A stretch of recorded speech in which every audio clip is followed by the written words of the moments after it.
Olá pessoal, tudo bem? Meu nome é Edward, sou professor de Física e na aula de hoje nós vamos começar a resolver a prova da AFA 2019 e 2020 de Física, a versão A, em que Física começa na questão número 49. Então vamos lá.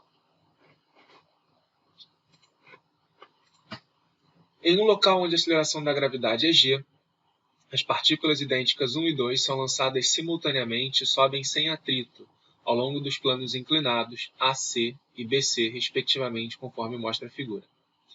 A partícula 2 é lançada do ponto B com uma velocidade v0 e gasta um tempo t para chegar até o ponto C, considerando que as partículas colidem no ponto C, qual é a velocidade de lançamento da partícula 1. Bom, então a primeira coisa é o seguinte, vamos imaginar a partícula 1 aqui, pode ser qualquer uma das duas, tá? Elas vão estar num plano inclinado θ. E aí, como não tem atrito, a responsável por fazer esses caras sofrerem uma aceleração é uma projeção do peso que vai estar para cá, que nós chamamos normalmente de Px. Esse Px é a projeção do peso vezes o seno do ângulo θ. Então, nós vamos ter uma componente para o P1,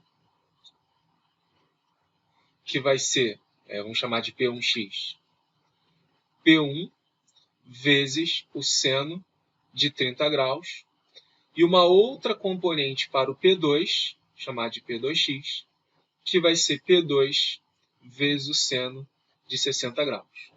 Não tem atrito, então essa é a única força, é a força resultante, na verdade, que vai atuar sobre o sistema, porque a outra componente do peso, que vai estar para cá, o PY, ela vai ser anulada com a normal. Então a gente não vai se preocupar com essa projeção. Como ela é a única força que atua no sistema, força resultante é massa vezes aceleração. Só que o peso é mg, não é? Então, quem vai ser a aceleração de cada partícula? G vezes o seno de θ. Então, a aceleração da partícula 1 vai ser G vezes o seno de 30, que é meio, e a aceleração da partícula 2 vai ser G vezes o seno de 60, que é raiz de 3 sobre 2. Foi até aí?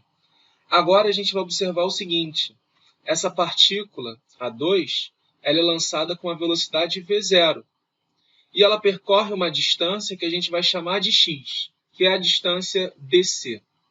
E aí essa partícula vai levar um certo tempo para chegar até o ponto C. A gente vai determinar que tempo é esse.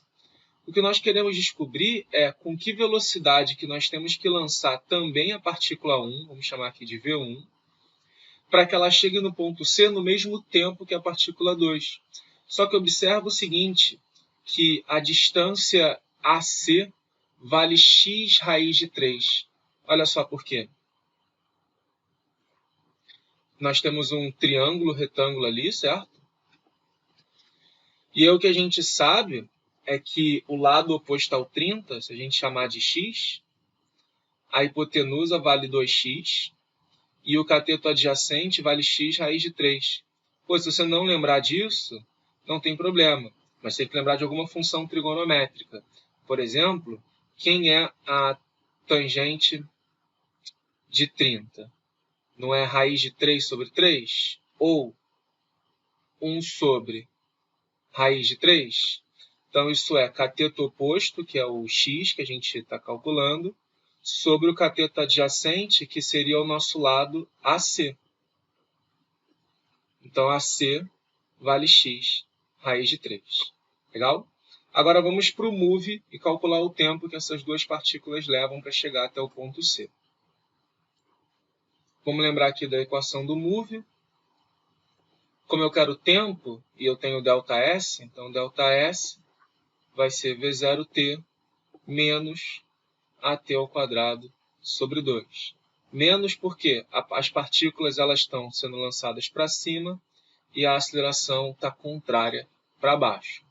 Então, o primeiro ΔS, que é o x, né, da partícula 2, é V0t menos G raiz de 3 sobre 2, t ao quadrado sobre 2. Já para a partícula 2, ela vai percorrer x raiz de 3, uma partícula 1, desculpa, velocidade v, no mesmo tempo t, só que com a aceleração g sobre 2, t ao quadrado sobre 2. Observa que bonito é se nós dividirmos essas duas equações. Nós vamos ficar com x raiz de 3 sobre x, eu dividi a de baixo pela de cima, tá? Vai ser igual a V1 vezes t menos g sobre 2, t ao quadrado sobre 2, tá? Sobre V0 t menos g raiz de 3 sobre 2, t ao quadrado sobre 2. E aí vamos simplificar o que puder. Ó, o x corta, tá vendo? A gente já tem a proporção. Um tempo também corta. Aqui tem t, aqui tem t ao quadrado, aqui tem t, aqui tem t ao quadrado. Tá? Então vai sobrar raiz de 3, múltipla cruzada agora. Raiz de 3 V0 menos g raiz de 3, g é 10, né? Vezes 3 sobre 4 vezes t, igual, multiplica aqui agora, V1 menos g, que é 10, sobre 4. Então, olha só quem é o V1. Vai ser raiz de 3 V0, faltou um t, 10 quartos é 2,5. Vezes 3 é 7,5.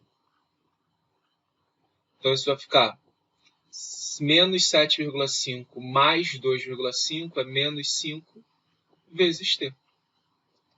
Está aqui a nossa resposta, que se encontra na alternativa da letra A. Legal?